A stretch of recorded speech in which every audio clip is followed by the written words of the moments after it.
नमस्कार दोस्तों, आज बताने वाला हूं कैसे आप असेसमेंट ईयर 2021 की आईटीआर को फाइल कर सकते हैं। हाँ जी दोस्तों, अगर आपकी सैलरी इनकम है तो असेसमेंट ईयर 2021 की आईटीआर कैसे फाइल करेंगे वो बताने वाला हूं मैं आपको।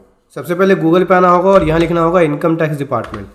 यहाँ लिखने के बाद सिंपली आपको आना पड़ेगा इनकम टैक्स की नई साइट पर। देख सकते हैं यह है न्यू साइट। असेसमेंट ईयर 2021 की आईटीआर की विंडो क्लोज हो गई है, तो यहाँ पे गवर्नमेंट ने एक स्कीम लॉन्च करी है अपडेटेड रिटर्न। अपडेटेड रिटर्न के ज़रिए आप असेसमेंट ईयर 2021 की आईटीआर को फाइल कर सकते हैं। उसके लिए आपको इस आईटीआर को प्रिपेयर करना पड़ता है यूटिलिटी के अंदर। तो यहाँ से डाउनलोड सेक्शन में जाएंगे और असेसमेंट ईयर 2021 लेंगे, ये देख सकते हैं। और सैलरी पर्सन के लिए जो आईटीआर भरी जाती है वो आईटीआर 1 है। आईटीआर 1 के अंदर आप सैलरी पर्सन के अपनी इनकम टैक्स की रिटर्न को फाइल करते हैं, अगर आपकी इनकम सैलरी से है तो। और कौन कौन फाइल कर सकता है आईटीआर 1? आईटीआर 1 एक रेजिडेंट फाइल कर सकता है, other than not ordinary resident, जिसकी इनकम 50 लाख तक है, जिसकी इनकम सैलरी से है, वन हाउस प्रॉपर्टी से है और अदर सोर्स से है, तो वो अपनी आईटीआर 1 को फाइल कर सकता है। देखो सबसे पहले क्या करना होगा, आपको एक्सेल बेस इस यूटिलिटी को डाउनलोड करना होगा। इसको डाउनलोड कर लेते हैं और चलिए इसको ओपन कर लेते हैं। सो दोस्तों ये है आईटीआर 1 असेसमेंट ईयर 2021 के लिए, ठीक है। इसके अंदर मैंने बेसिक डिटेल भर ली है, जैसे नाम वगैरह, एड्रेस वगैरह, ठीक है। अभी चलिए समझते हैं स्टेप बाय स्टेप करके कैसे आप आईटीआर यू को प्रिपेयर करेंगे, अपडेटेड रिटर्न के जरिए अपनी 2021 की आईटीआर को फाइल करेंगे। उससे पहले बताना चाहूँगा, जो भी भाई बंधु मेरे चैनल पे पहली बार हैं, इस वीडियो को पहली बार देख रहे हैं, जिन्होंने अभी तक सब्सक्राइब नहीं किया, सब्सक्राइब कर लीजिए, साथ ही साथ बेल आइकन पे भी क्लिक कर लीजिए ताकि इस तरह का कंटेंट आपको मिल सके। तो दोस्तों करना क्या है, सबसे पहले आपको बेसिक डिटेल देना है, जैसे कि नाम, एड्रेस, पैन नंबर, आधार कार्ड, ये सब चीज़ भर देंगे, ठीक है। उसके बाद जब ये बेसिक डिटेल दे देंगे आप, तो यहाँ से रिटर्न पूछता है कि रिटर्न कौन से सेक्शन में फाइल कर रहे हैं। तो यहाँ से आपको सेलेक्ट करना पड़ेगा 139(8)A, ठीक है। 139(8)A सेलेक्ट करते के साथ ही देख सकते हैं एक नई शीट खुल जाएगी, पार्ट ए जर्नल 139(8)A। यही अपडेटेड रिटर्न का एक फॉर्म होता है। इसे सेलेक्ट करने के बाद नीचे आएंगे और यहाँ पे आपको डिटेल देनी होगी कि सैलरी से कितनी इनकम है आपकी, ठीक है, सैलरी इनकम कितनी है कुल मिला के। तो जो ग्रीन वाला फील्ड है इसके अंदर हमें डाटा एंट्री करनी होती है। तो मेरी जो सैलरी से इनकम है वो यहाँ पे है 3,60,000 रुपये। 3,60,000 रुपये दे दिया, टोटल सैलरी से इनकम 3,60,000 की आ गई। 50,000 का स्टैंडर्ड डिडक्शन मिल गया, 3,10,000 रुपये आ गई मेरी इनकम फ्रॉम सैलरी से। इसके अलावा हाउस प्रॉपर्टी पूछता है, तो हाउस प्रॉपर्टी मेरा खुद की है हाउस प्रॉपर्टी, तो इसे सेल्फ ऑक्युपाइड ले लेंगे, ठीक है। अगर कोई एग्जाम्शन वगैरह है तो वो ले सकते हैं, मेरा यहाँ पे कोई भी एग्जाम्शन नहीं है। उसके बाद नीचे स्क्रॉल करेंगे। इसके अलावा अगर आपकी इनकम कोई और अदर इनकम है, मतलब अदर सोर्स से इनकम है, जैसे एफडी से इनकम है, इंटरेस्ट इनकम है, या कोई और अदर इनकम है, तो यहाँ पे सेलेक्ट कर सकते हैं। तो मेरी यहाँ पे एनी अदर इनकम है, इनकम फ्रॉम अदर सोर्स, यहाँ पे मैं लिख देता हूँ।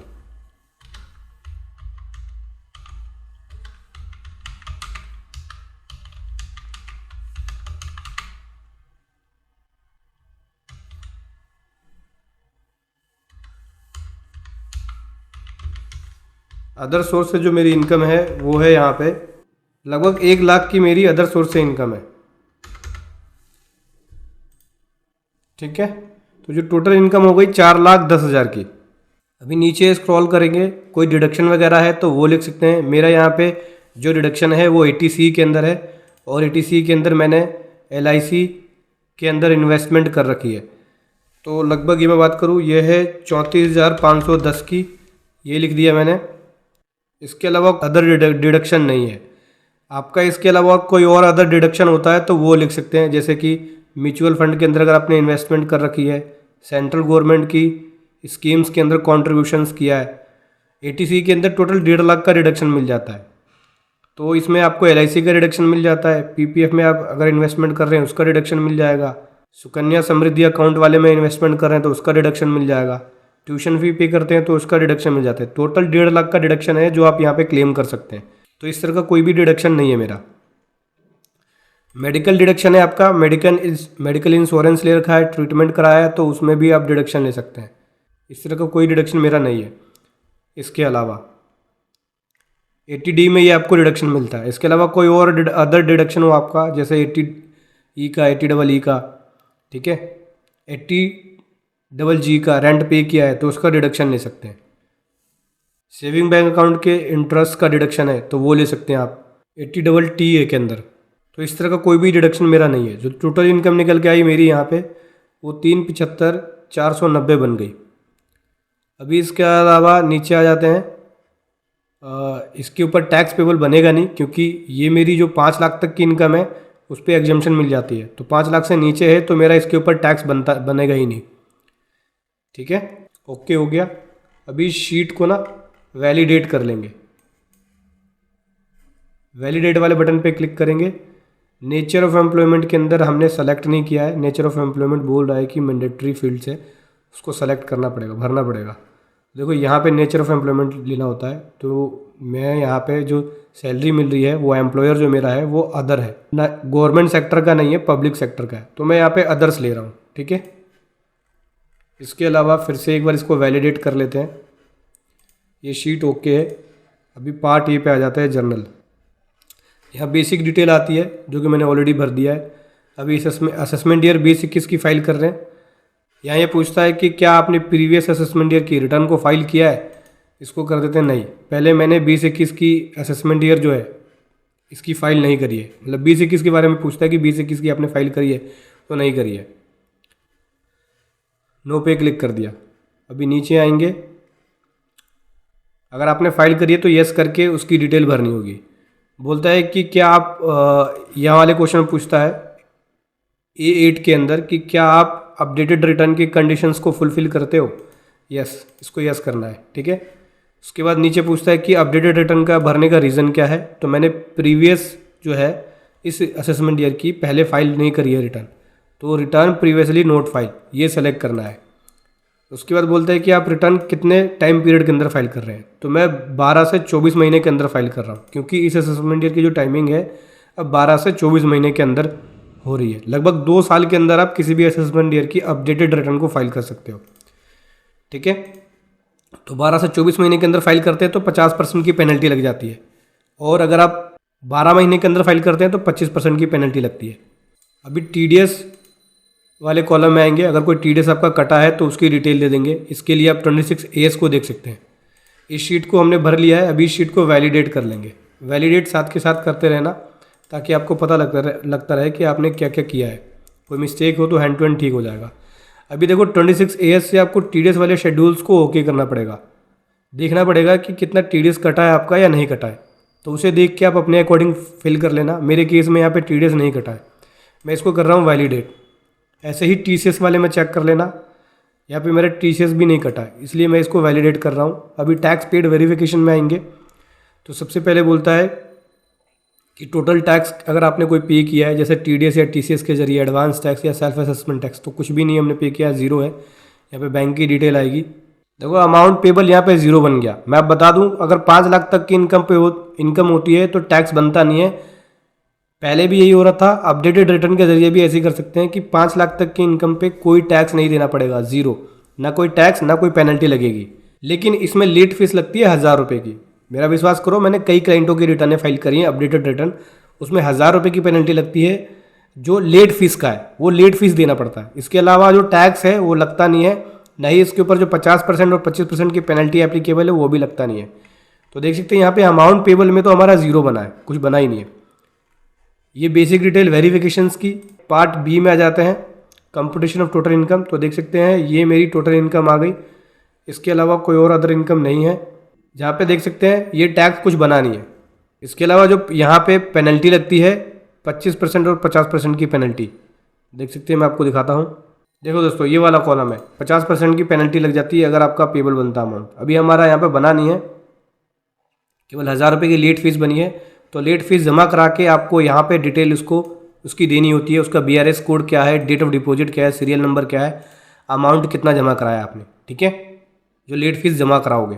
DI में देखें तो DI के अंदर कोई इन्वेस्टमेंट करी है, डिटेल ऑफ इन्वेस्टमेंट, उसकी डिटेल देनी होती है, जो कि 19-20 का डिडक्शन अलाउ था 1 अप्रैल 20 से 31 जुलाई 2020 तक। उस तरह की कोई डिडक्शन है तो उसकी डिटेल दे सकते हैं। तो इस तरह की भी डिडक्शन नहीं है हमारी।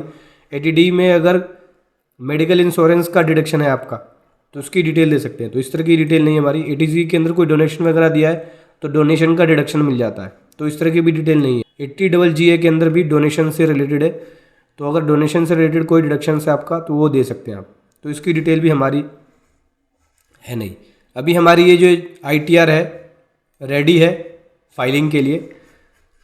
आपको करना क्या है, कैलकुलेट टैक्स पे क्लिक करना है। टैक्स को कैलकुलेट कर लेगा। अभी आ जाते हैं टैक्स पेड वेरिफिकेशंस में। यहाँ पे देख सकते हैं 1000 रुपये की लेट फीस इसने कैलकुलेट कर दी। ये देखो 1000 रुपये बना दिया इसने, जो हमें पे करना पड़ेगा। आपको करना क्या है, टैक्स पे करने के बाद यहाँ पे इस चालान को लिंक करेंगे, चालान की डिटेल भरेंगे जो 1000 रुपये पेबल बना है। ठीक है, तो चलिए दोस्तों यहाँ पे मैं चालान की डिटेल लिख लेता हूँ। जैसे मैंने 1000 रुपये पे कर दिया है तो अमाउंट लिखेंगे। ठीक है, जो चालान जमा कराया आपने उस चालान का सीरियल नंबर डालेंगे, देन डेट ऑफ डिपॉजिट डालेंगे,